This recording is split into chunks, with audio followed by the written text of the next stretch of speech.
Senhor Jesus, tua palavra diz que os céus e a terra passarão, mas as suas palavras não passarão. Eu quero te agradecer, Deus, porque nós estamos diante de uma palavra viva, de uma escritura imortal. Ninguém pode calar a sua voz, ninguém pode calar a sua voz quando ela fala dentro da consciência, quando ela confronta os corações dos homens. E eu peço que nessa noite essa palavra seja uma palavra de alerta, seja uma palavra de oportunidade, seja uma palavra de graça, que a tua mão chegue aonde essa palavra chegar, Deus querido. Eu te peço em nome de Jesus. Amém. Irmãos, nós vimos na história de Nabucodonosor que ele foi um homem extremamente ímpio. Nós vimos aqui que ele foi um homem ímpio, mas que no final da sua vida, Nabucodonosor se humilhou diante de Deus. Ele reconheceu a sua arrogância, ele reconheceu o seu orgulho, e ele então cai prostrado, levanta os seus olhos para o céu, dizendo: a partir de hoje eu, como rei desse império, reconheço que o céu reina, e que Deus coloca no poder quem Ele quer, que Deus tira quem Ele quer, porque Ele possui um reino que é indestrutível, um reino que prevalece sobre o reino dos homens, que o reino de Deus é aquela pedra que se fragmentou, que se deslocou da montanha e que destruiu toda aquela estátua, se cumprindo a palavra de Deus. Mas esse não é o caso de Belsazar. Diferentemente do seu pai, Belsazar teve todos os exemplos do seu pai, teve o exemplo na sua própria casa, ele viu o que Deus fez na vida do seu pai. Então vamos dizer assim, ele teria todos os motivos para cair prostrado como seu pai fez e reconhecer Deus.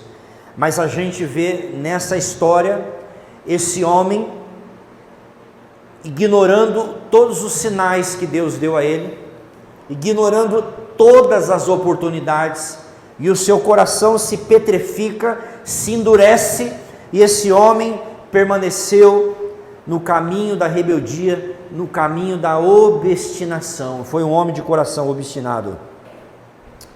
Tem um comentarista da Bíblia, Stuart Eliot, ele diz o seguinte, ele fala o seguinte, que existe uma linha muito tênue, uma linha muito fina, imperceptível, uma linha invisível, que separa a paciência de Deus da sua ira. E essa linha, existem pessoas que continuam na vida, persistindo no caminho da destruição, no caminho do engano, por toda a sua vida. O coração dos homens estão entregues a si mesmo. O coração das pessoas aí no mundo estão entregues ao seu próprio caminho. E deixa eu dizer uma coisa, é diferente do que as pessoas imaginam. As pessoas imaginam que se você quiser para o inferno, você tem que escolher um caminho de destruição, um caminho errado, não é assim? Mas errado. É só você permanecer no caminho que você está. É o caminho que vai te levar para o inferno. Um dia os meus pés andaram por esse caminho. Então o homem do mundo, ele não precisa se entregar à destruição, à prostituição, para ele no fim ir para o inferno. Essa é uma visão errada. Na Bíblia, o homem já nasce no caminho torto. É só você permanecer nesse caminho, é só você, até o último dia da sua vida, você permanecer nesse caminho, que este caminho está destinado ao inferno. Esse caminho já está apontando para a eternidade longe de Deus. Porque antes de Cristo, todos nós andávamos nesse caminho. Esse era o caminho debaixo dos nossos pés. Então, esse autor vai dizer o seguinte, que os homens estão andando constantemente nesse caminho, e eles estão o tempo todo cruzando essa linha invisível entre a paciência de Deus a longanimidade de Deus e a ira de Deus. Mas chega o dia, mas vai chegar o dia em que Deus vai dizer para esses homens que cruzaram no caminho invisível, vai chegar o dia que Deus vai dizer o seguinte: basta. Vai chegar o dia em que a paciência de Deus vai chegar ao fim. A Bíblia deixa muito claro isso, que o Senhor Jesus vai voltar. E esse é o dia que não vai haver súplica, não vai haver como haver súplica ou apelação, nem a primeira, nem a segunda, nem a terceira, em nenhuma instância. É o momento em que Deus virá para julgar os homens, baseado na sua reta justiça. E os homens serão julgados entendendo que a misericórdia de Deus se manifestou sobre a vida de todas as criaturas, que ninguém nunca vai chegar no inferno dizendo: eu não tive oportunidade, Deus não me visitou, Deus não falou comigo, Deus não me deu a oportunidade. Essa possibilidade não existe, porque Deus é justo em todos os seus caminhos. Agora vocês lembram a história de Nabucodonosor? Ele precisou ficar louco, ele precisou ficar louco para se converter, para reconhecer que Deus é Deus. E o Belsazar aqui, o filho dele, teve todas as oportunidades, ele viu o que aconteceu, mas esse homem morreu sem nunca ter mudado de vida. Você sabia que existem pessoas assim, que elas morrem e elas nunca mudaram de vida em relação a Deus? Elas continuaram tão orgulhosas, tão obstinadas, seguindo o seu próprio coração, que até no leito de morte, essas pessoas fecharam o seu coração para Deus. E eu entendo nessa noite, igreja, que todos os dias Deus está dando oportunidade para todas as pessoas. Todos os dias Deus, a porta da misericórdia está aberta, a porta da salvação está aberta. Todos os dias Deus está dizendo aos homens que a oportunidade está aberta a eles. E todos os dias os homens estão cruzando essa linha invisível. E quando o rei estava no auge da sua festa, ele viu um dedo, escreveu umas palavras no muro, na parede branca. E a Bíblia diz que esse homem perdeu as suas forças, os joelhos dele se batiam. Aquele momento de festa, de orgia, de bebedeira, de tudo que eles estavam já muito alcoolizados, muito embriagados. Foi o evento que paralisou a festa. De repente, no auge daquela festa, a festa foi interrompida por umas escritas na parede, que fez com que acabasse o clima daquela festa.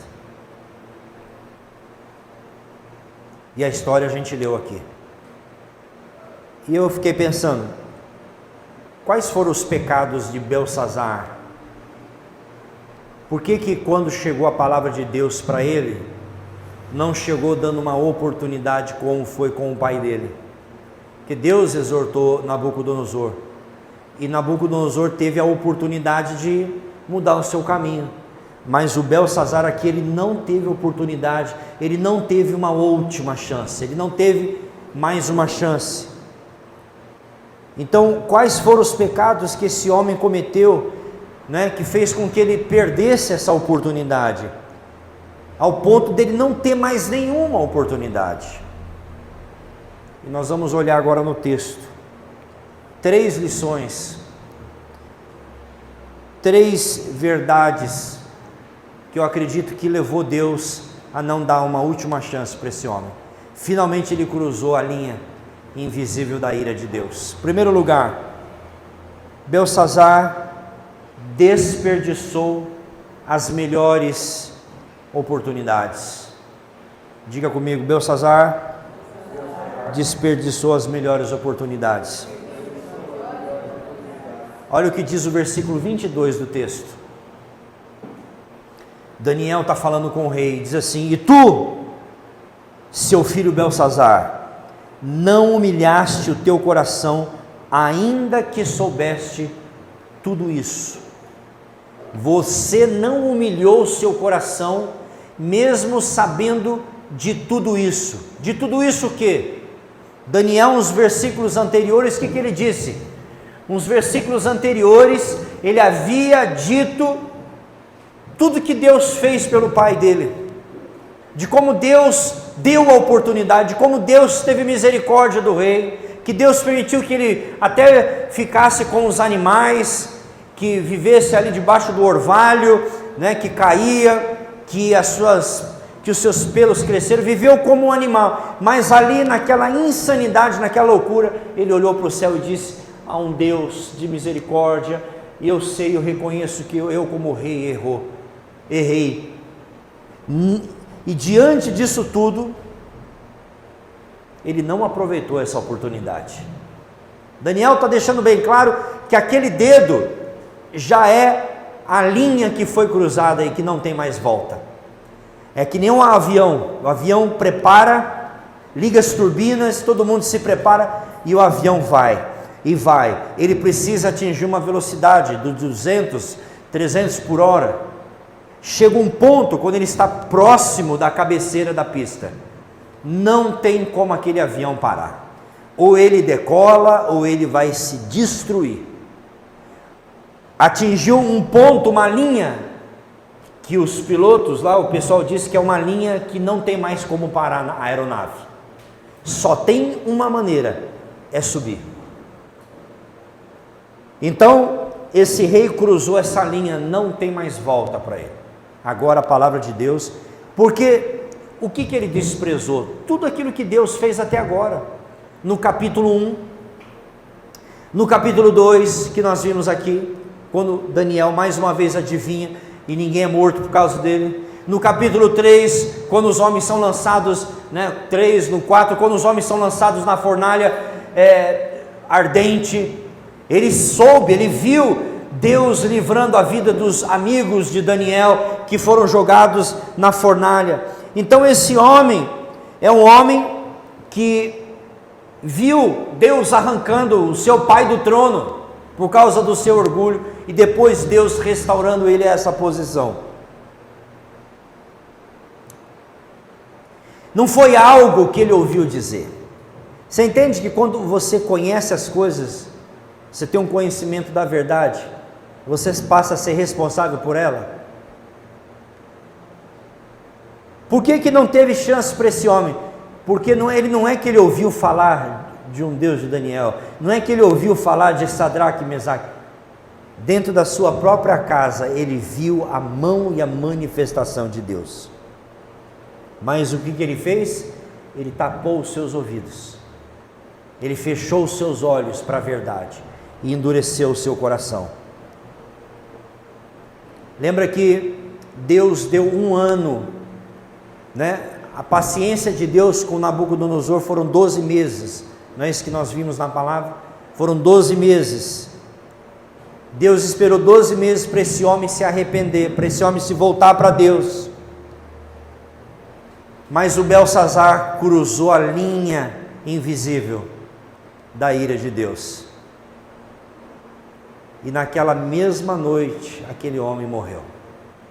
Naquela mesma noite, o rei foi assassinado,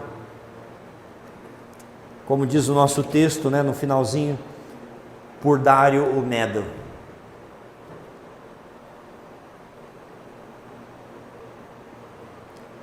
E a gente consegue entender claramente que Deus vinha batendo no coração desse Belsazar. Todos os feitos que Deus fez ali no reino da Babilônia, usando Daniel para revelar os sonhos, usando os amigos de Daniel que não se curvaram diante da estátua, que foram jogados, que foram poupados, era Deus o tempo todo batendo no coração. Deus o tempo todo está instando com o coração do homem. Deus está o tempo todo dando a oportunidade das pessoas virem a Jesus, virem ao caminho da salvação, de várias maneiras. Como eu disse, ninguém nunca vai poder dizer para Deus assim, que a oportunidade não chegou. Como disse a minha esposa, a porta dessa igreja está aberta. Aqui nós estamos falando de vida eterna, aqui nós estamos falando de salvação. Foi um videozinho que eu fiz no Instagram essa semana. As pessoas dizem que a vida é muito curta, então vamos viver ao máximo. Que tal a gente pensar diferente? A eternidade será longa demais, por que então você não se prepara para ela? Mas as pessoas estão vivendo para esse pedacinho de vida aqui. Então esse foi o primeiro erro, o primeiro pecado desse homem. A festa estava acontecendo. Você imagina, ele deu uma festa para 1000 pessoas. Capítulo 5. E essas festas eram festas muito pomposas. Eram festas muito cheias de luxúria, de luxo, de bebida. O pecado estava tomando conta daquele ambiente, né? Era uma festa até que a voz de Deus apareceu naquele lugar. Segundo lugar, segundo erro desse homem, Belsazar foi um homem controlado pelos seus vícios e pelos seus prazeres carnais. Belsazar foi um homem controlado pelos seus vícios e pelos seus prazeres carnais. No versículo, capítulo 5, vamos ler o versículo, a partir do 1 mesmo. O rei Belsazar deu um grande banquete a 1000 dos seus grandes e bebeu vinho na presença dos 1000. Estavam lá enchendo a cara, bebendo, se embriagando. E ele provou o vinho, no versículo 2. E aí ele manda trazer os vasos de ouro, né? Os utensílios da casa do templo, que pertenciam ao templo do Senhor. E no versículo 4, eles beberam o vinho e deram louvores aos seus deuses, de prata, de cobre, de madeira, estão lá bebendo. O rei continua vivendo na sua luxúria, o rei continua vivendo uma vida no pecado. A festa está acontecendo, todo mundo se bebendo ali, se encharcando, orgias acontecendo, todo tipo de pecado naquele lugar. E o rei não se intimida diante de Deus, não se intimida diante dos sinais que Deus havia dado a ele. Mas preste atenção, essa é uma característica do pecado. Deixa eu dizer uma coisa para você que está aqui hoje à noite: o pecado não é uma coisa estática. Repete comigo: o pecado? O que foi que eu disse? Não é uma coisa estática. O pecado não é uma coisa estática. O que é isso, pastor? Uma pessoa que se entrega ao pecado, você pode ter certeza que pecado leva a mais pecado. Um abismo chama outro abismo. Abismo, diz a Bíblia. Nunca a pessoa que se lança ao pecado consegue ficar só naquele pecado. O pecado não é uma coisa estática. Quando você se entrega a algum pecado, você pode ter certeza que esse pecado vai abrir porta para outros pecados. E quando você menos perceber, você está descendo ladeira abaixo.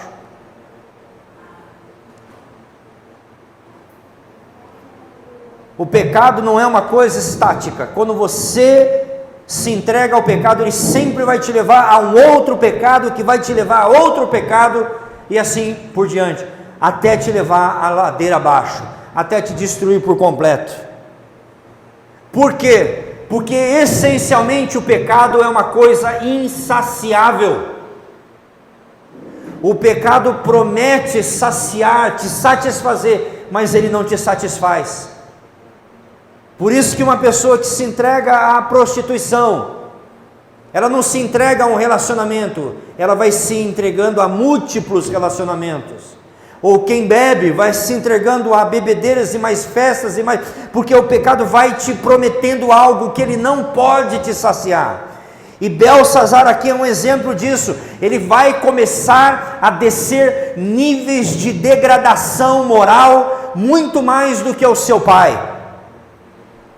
E o pior de tudo, o pecado torna a pessoa que pratica insensível ao seu perigo. A pessoa não consegue ver o perigo. Enquanto o Belsazar está lá dando a festa, orgia acontecendo, bebedeira, está todo mundo chapadão, todo mundo doidão, a imoralidade acontecendo ali, né? E sabe o que está acontecendo? Enquanto ele está festejando, enquanto ele está cego pelo pecado, enquanto ele está cego pela embriaguez, enquanto ele está ali bêbado, enquanto ele está ali rindo, gargalhadas acontecendo, do lado de fora está o rei Dário tomando as suas tropas, o seu reino está sendo invadido. Enquanto ele está na festa, o seu país está sendo tomado por um inimigo, porque o pecado faz isso, ele nos cega. Enquanto você está entregue, enquanto você se entrega ao pecado, o diabo está comendo as beiradas da sua vida e está transformando a sua vida numa destruição. O pecado é uma coisa que quando entra na nossa vida, começa a destruir a nossa vida, e a gente diz: o que é que aconteceu com a minha vida? Nunca brinque com o pecado, porque o pecado nunca vai brincar com você, meu querido. Nunca leve o pecado, nunca subestime o poder do pecado. Você diz: é só um pouquinho, mas esse pouquinho que vai entrar, que vai gerar destruição na tua vida. Basta um inseto, só um inseto para destruir a lavoura. Você diz: deixa só um insetozinho, mas esse inseto vai colocar toda a sua lavoura na destruição.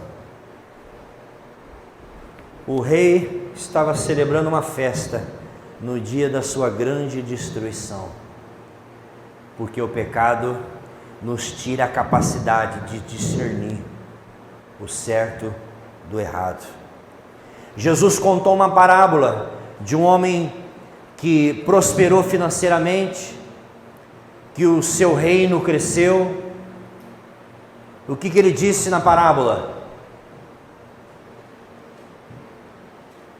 O homem disse assim: o meu reino cresceu, expandiu os meus negócios, agora a alma se alegra, se regozija, porque você tem muito para si mesmo. E Jesus disse nessa parábola o seguinte: louco, esta noite pedirão a sua alma, e o que você tem para dar no lugar dela, o que você tem para apresentar diante de Deus. Você está construindo, você está medrando, você está prosperando, os negócios estão dando certo, mas esta noite o Criador, você cruzou a linha, e essa noite você vai comparecer diante do Deus eterno. O que você vai apresentar para Deus pela tua salvação? E Jesus chama aquele homem de louco, porque ele foi rico para com os homens, mas não juntou riquezas espirituais. Assim é a destruição na vida do homem ímpio. Ele vive como se fosse eterno, como se a vida nunca passasse. Mas chega o dia, irmãos, que a torneira da graça fecha. Chega o dia que Deus levanta do seu trono e diz: acabou, acabou, eu fui misericordioso, eu fui longânimo. Vai chegar o dia em que o Senhor Jesus vai se levantar do seu trono, ao soar do clarim daquela trombeta. O Senhor Jesus vai aparecer nos céus, e será um dia de desespero, será um dia de angústia, será um dia de perdição, será um dia que as pessoas não poderão se agarrar a nada. Vai ser o dia que as pessoas não poderão se agarrar nos seus bens, no seu carro, na sua casa. Não haverá lugar aonde o ímpio poderá se esconder da fúria, da santidade, daquele que pisará com o lagar com os seus pés, aquele que virá como reto juiz, aquele que virá como Senhor dos senhores e Rei dos reis. Esse dia está marcado, esse dia está agendado, em que Jesus virá e ele separará os bodes das ovelhas. Aleluia. Mas esse dia vai ser um dia glorioso se você está em Cristo. Aleluia. porque num piscar de olhos, ou num abrir e fechar de olhos, nossos corpos serão transformados. Nós nos encontraremos com o Senhor nos ares e estaremos com Ele para sempre, porque a Bíblia diz que quando você crê em Jesus, você passou da morte para a vida. E por último, o Belsazar aqui foi um homem que viveu sem nenhum tipo de temor, sem nenhum tipo de temor e reverência a Deus. Belsazar foi destruído porque ele viveu como uma pessoa sem nenhum tipo de temor, de reverência, nunca se importou com Deus. O versículo 3 diz assim: então trouxeram, vamos ler o 2, havendo Belsazar provado o vinho, o cara não se contentou só beber e ficar loucão, chapado, virado. Olha o que esse cara faz. Ele manda trazer os vasos de ouro e de prata que Nabucodonosor, seu pai, tinha tirado do templo, que estava em Jerusalém, para beberem por ele o rei, os seus grandes, as suas mulheres e concubinas. Quer dizer, ele não só se entregou a uma vida de pecado, agora que ele fala, sabe aquelas taças, aqueles cálices de ouro que é do povo judeu lá, que é do templo do Deus deles, traz que nós vamos encher a cara aqui, nós vamos beber e vamos continuar aqui na orgia, no pecado, usando as taças de Deus, usando aquilo que um dia foi consagrado para Deus. Então ele não parou só no seu pecado, agora ele usa esses utensílios da casa de Deus. Em outras palavras, agora ele está indo longe demais, porque ele não está apenas pecando contra as oportunidades e a sua consciência, ele agora está afrontando o Deus de Israel, e ninguém passa nessa vida sem afrontar o Deus Todo-Poderoso, ninguém passa incólume nessa vida. Agora ele vai profanar, porque o Nabucodonosor trouxe os cálices, mas ele nunca usou. Mas agora o seu filho vai usar os cálices para alegrar a festa. Eu fico imaginando a festa, todo mundo bebendo no cálice, dizendo, isso aqui não era lá da tribo de Judá, daquele povo lá de Israel, ei, vamos beber. Zombando de Deus, zombando das coisas de Deus.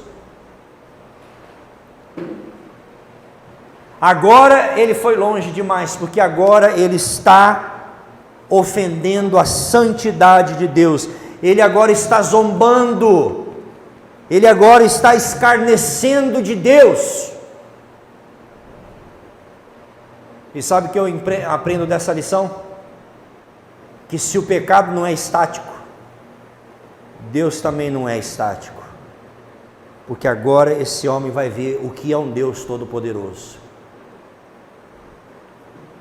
Então Daniel deu a interpretação para ele dizendo, sabe o que significa aquelas palavras?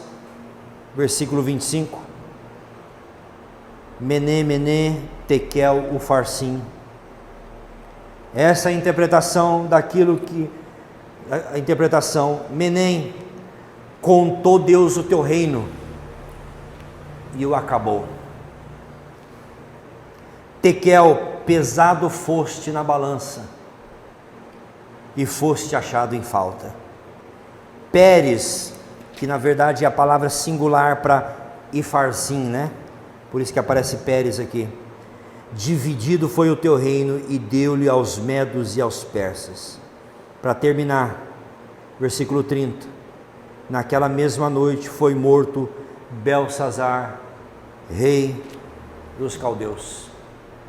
Por quê? Porque ele não só pecou contra os sinais que Deus deixou, mas como ele também entrou num caminho de afrontar Deus e as coisas que são consagradas a Deus. E Deus não pôde ficar indiferente diante disso. Sabe o que Paulo diz lá em Gálatas capítulo 6? Irmãos, Não vos enganeis, de Deus não se zomba, e de Deus não se escarnece. Aquilo que o homem plantar, ele também ceifará. Se plantar na carne, vai colher corrupção, mas se plantar no Espírito, vai colher, entre outras coisas, a vida eterna. Hebreus capítulo 10, 31 diz que horrenda coisa é, terrível coisa é, cair na mão dos Deus vivo. Nós estamos debaixo da graça, mas Deus ainda continua tendo uma mão poderosa, e nós não podemos brincar com a graça de Deus. Não perdemos a nossa salvação, mas podemos perder a nossa vida. Podemos perder a oportunidade, o privilégio de glorificar Deus na terra.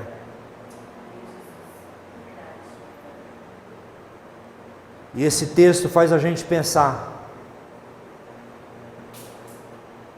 que esse homem brincou com Deus. Esse homem riu de Deus.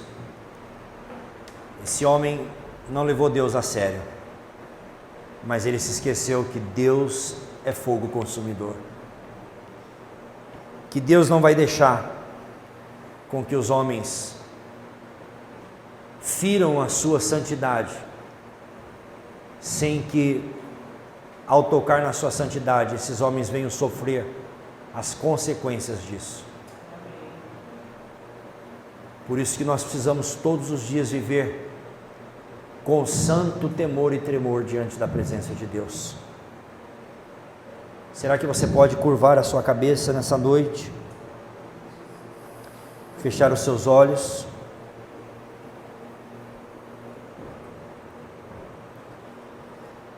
Será que você pode dizer para Deus nessa noite que Ele aumente o temor no seu coração, que Ele aumente, que o seu coração seja temente, que o meu coração seja temente ao Senhor?